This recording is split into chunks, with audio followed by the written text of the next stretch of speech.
پورے تصوف و سلوک کا نچوڑ کیا ہے کہ انسان کی طبیعت ایسی بن جائے کہ وہ بے ساختگی کے ساتھ شریعت پر عمل کرنے والا بن جائے. ہمارے اکابر نے لکھا کہ نہ ہمیں اڑنا ہے نہ اڑانا ہے، نہ ہمیں اڑنا ہے نہ اڑانا ہے، نہ ہمیں رونا ہے نہ رلانا ہے، ہم نے تو فقط اپنے یار کو منانا ہے. تو تصوف کا مقصود کشف و کرامات نہیں ہے، کیفیات نہیں ہے. ہاں کہ جو بڑے آرام کے ساتھ شریعت پر عمل کرنے والی ہو، ایسے بندے کو کہتے ہیں سلیم الفطرت بندہ. تو تصوف و سلوک انسان کو سلیم الفطرت بنا دیتا ہے، انسان کو شریعت کا فرما بردار بنا دیتا ہے. اسی لیے حضرت احمد ثانی رحمۃ اللہ علیہ سے کسی نے پوچھا حضرت تصوف کا مقصود کیا ہے، تو حضرت نے جواب میں فرمایا کہ انسان کے رگ رگ اور ریشے ریشے سے گناہوں کا کھوٹ نکل جائے، یہ تصوف کا مقصود ہے. رگ رگ اور ریشے ریشے سے گناہوں کا کھوٹ نکل جائے، یہ تصوف کا اصل مقصود ہے.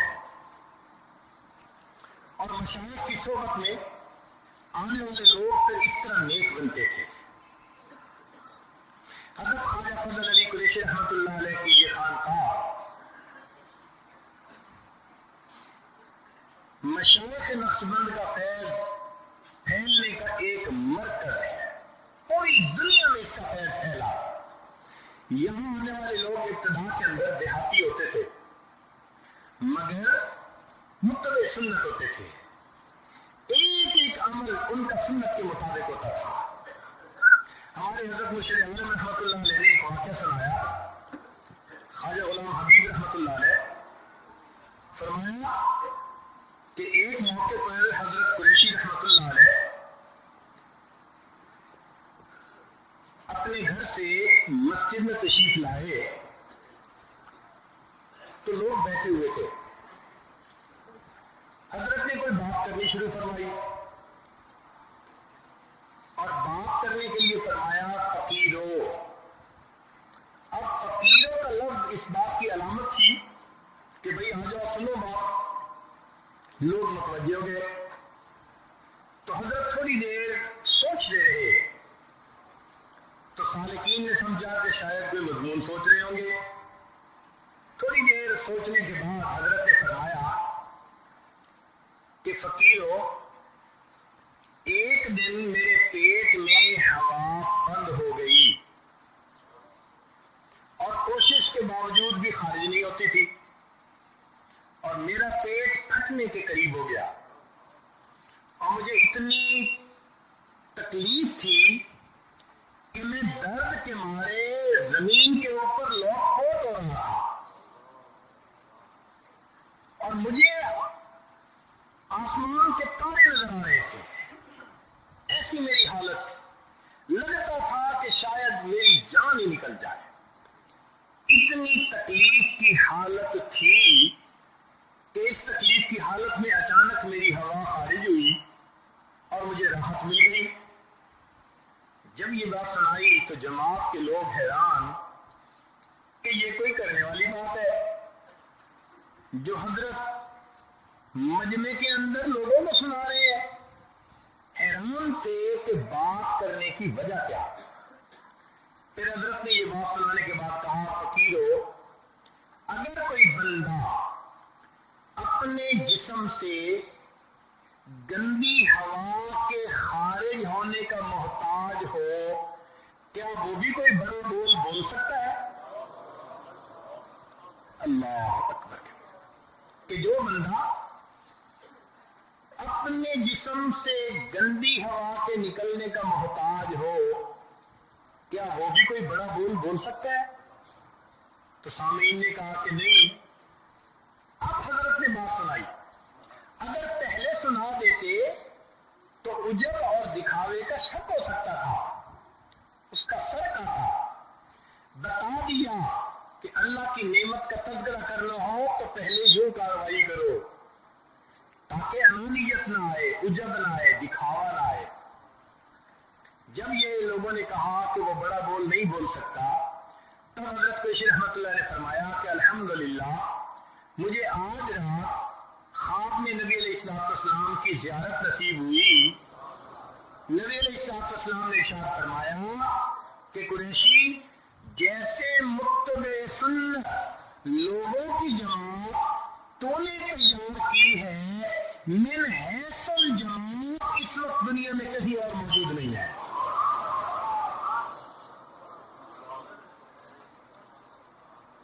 کہ جیسے متبع سنت لوگوں کی جماعت تو نے تیار کی ہے، اس وقت من حیث الجماعت وہ دنیا میں کہیں موجود نہیں ہے۔ یہ سنت کی اتباع کیسے مل جاتی ہے؟ گناہوں سے دل کراہت کرنے لگ جاتا تھا۔ چنانچہ اللہ والوں کی جگہوں کی ایک برکت یہ بھی ہوتی ہے کہ انسان اگر توبہ کرے تو جلدی قبول ہو جاتی ہے اور گناہوں سے بچنا اللہ تعالیٰ آسان کر دیتے ہیں۔ یہ ان جگہوں کی یہ برکتیں ہوتی ہیں۔ اللہ کے مقبول بندوں کی جو جگہ ہے یہ ان پر آنے کی برکات ہے۔ اس لیے آپ دیکھیں گے کہ لوگ بڑے تقاریر کرتے ہیں، زمین آسمان کے کلبے ملا دیتے ہیں، لوگ اٹھتے ہوئے دامن جھاڑ کے کھڑے ہو جاتے ہیں، کسی کی زندگی نہیں بدلتی، بلکہ ان میں سے تو آدھوں کی شاید فجر کی نماز ہی قضا ہو جاتی ہو۔ اور ایک اللہ والوں کی محفلیں ہوتی ہیں کہ لوگ اٹھتے ہیں سچی توبہ کر کے۔ کتنے لوگ ہوتے ہیں جن کو پہلے فسق و فجور والوں کی فہرست میں شامل کیا تھا، مجلس ختم ہوتی ہے اللہ کے پسندیدہ بندوں کی فہرست میں شامل کر لیا جاتا ہے۔ تو آج کی اس مجلس کا بنیادی مقصد گناہوں سے سچی توبہ کرنا اور زندگی کو بدلنے کا ارادہ کرنا۔ فقط الفاظ سننے، بیانات سننے، فلاں کی تقریر ایسی، کمنٹس پھٹا دینے، یہ مقصد نہیں ہے۔ مقصد کو سمجھیے، ہم بدلنے کی نیت سے آئے ہیں، اپنے اندر جھانکیں گے، جو گناہ کرتے ہیں ان گناہوں کو چھوڑنے کی نیت سے آئے ہیں۔ جب یہ گناہوں کو چھوڑیں گے تو نسبت کا حاصل ہونا بہت آسان ہوتا ہے۔ اب اسی بات کو ایک اور انداز سے میں عرض کر کے بات کو مکمل کروں کہ اگر ایک آدمی پر غسل فرض ہو جائے تو یہ بندہ نجس کہلائے گا، اس کے لیے پاک ہونا لازم، یہ مسجد میں داخل نہیں ہو سکتا۔ کوئی کہے گی میں جنوبی ہوں، میں مسجد میں داخل ہوتا ہوں، شریعت کہے گی حرام، تو مسجد میں قدم نہیں رکھ سکتے۔ کیوں؟ کہ تم ناپاک ہو اور یہ پاک پروردگار کا گھر ہے، اس کے لیے تمہیں اس نجاست سے پاک ہونا ہے۔ اور اگر وہ بندہ کہے گی ٹھیک ہے میں غسل تو کر لیتا ہوں، مجھے غسل کیے 4 گھنٹے گزر گئے، اس وقت وضو میں نہ کر سکا، درمیان میں مجھے ضرورت بھی پڑ گئی طہارت کی، بدن میرا صاف ہے، کیا میں نماز پڑھ سکتا ہوں؟ شریعت کہے گی ہرگز نہیں۔ کیوں؟ فرمائیں گے کہ وہ پاکیزگی کا ایک درجہ تھا جس سے تم اس محل میں داخل ہوئے، اب پاکیزگی کا ایک دوسرا درجہ بھی ہے، اس کو حاصل کرنے کے بعد تم اللہ کے حضوری میں کھڑے ہو سکو گے۔ یا اللہ وہ کیا ہے؟ فرمایا وضو کرو۔ چنانچہ غسل کرنا بھی ضروری اور وضو کرنا بھی ضروری۔ جو پروردگار اپنے گھر میں ناپاک بندے کو داخل نہیں ہونے دیتا، جو مصلی پہ بے وضو بندے کو کھڑا نہیں ہونے دیتا، وہ ناپاک دل والے بندے کو اپنے اولیاء میں کیسے شامل فرما سکتے ہیں؟ یہ دلوں کا گناہوں سے پاک ہونا یہ شرط ہے ولایت کی۔ آج ہمیں یہ عہد کرنا ہے کہ ہم گناہوں کو چھوڑیں گے اور آئندہ نیکی تقوی کی زندگی گزاریں گے۔ کیا خوبصورت بات کی رب کریم نے ارشاد فرمایا ما یرید اللہ لیجعل علیکم من حرج ولکن یرید لیطہرکم. اللہ تعالیٰ یہ جو احکام شریعت ہیں ان کے ذریعے تمہیں بوجھ میں نہیں ڈالنا چاہتے، اللہ تعالیٰ تمہیں پاک کرنا چاہتے ہیں. وَلِيُتِمَّ نِعْمَتَهُ عَلَيْكُمْ، اور اللہ اپنی نعمتیں تم پر کامل کرنا چاہتے ہیں. اس کا مطلب جو بندہ گناہوں سے 100% بچتا ہے اس پر اللہ کی نعمتیں کامل ہوا کرتی ہیں. لعلکم تشکرون، تاکہ تم اللہ کا شکر ادا کرو.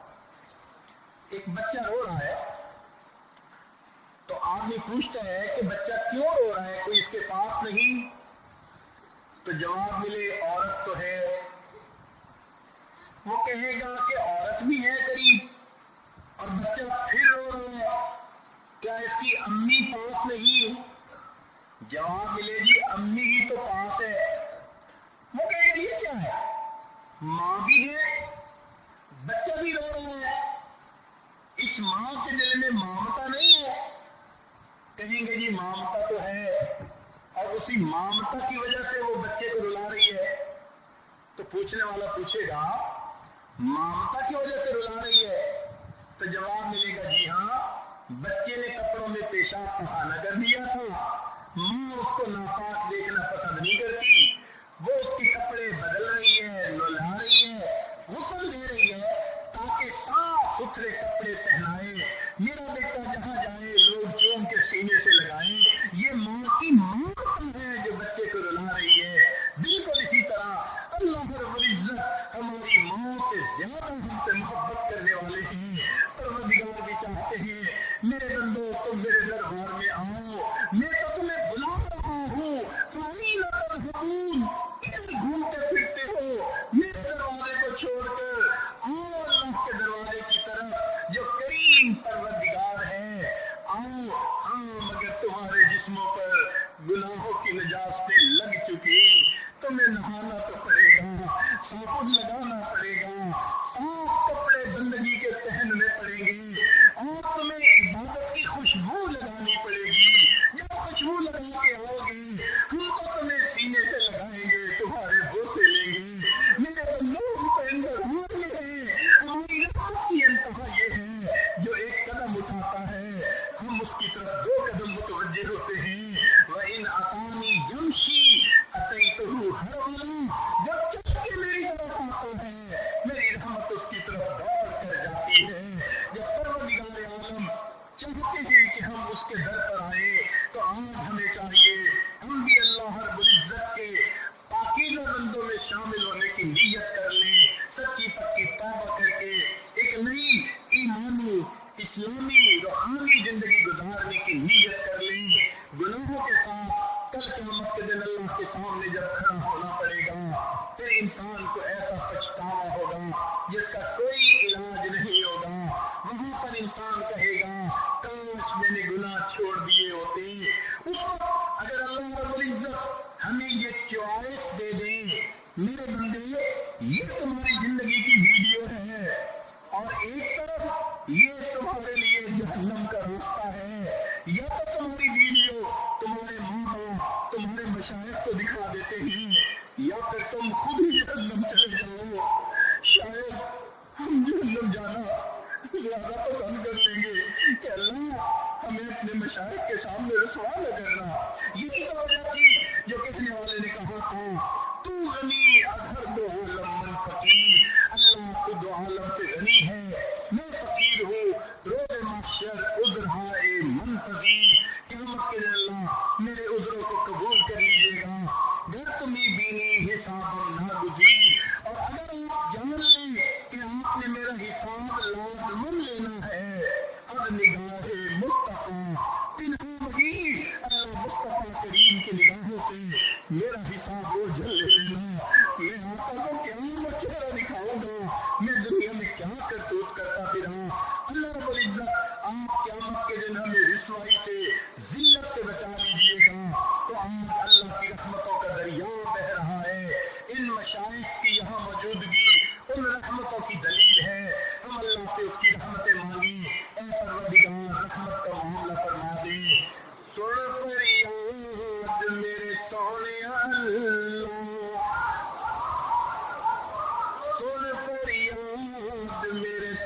اللہ تے میں ہور سنوں اینو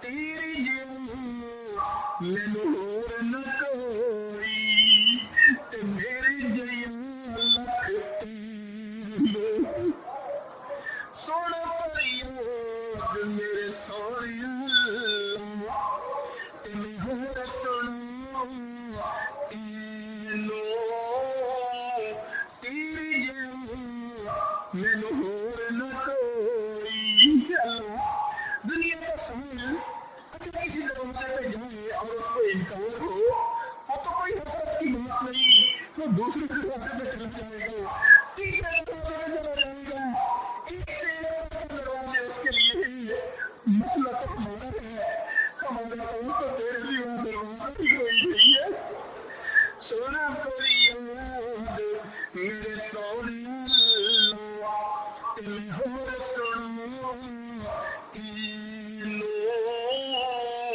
تیری جیوں مینوں ہور نہ کوئی آپ کی ذات میں آپ کی صفات میں کسی کو شریک نہیں کرتے آپ ایک ہی پروردگار ہیں ہمارے سونا فریاد میرے سونے اللہ تے میں ہور سنوں اینو تیرے جیوں مینوں ہور نہ کوئی تے میری جیوں لکھ تینو جے ویکھاں اپنے عملاں دے ول تے کچھ نہیں میرے پلے جے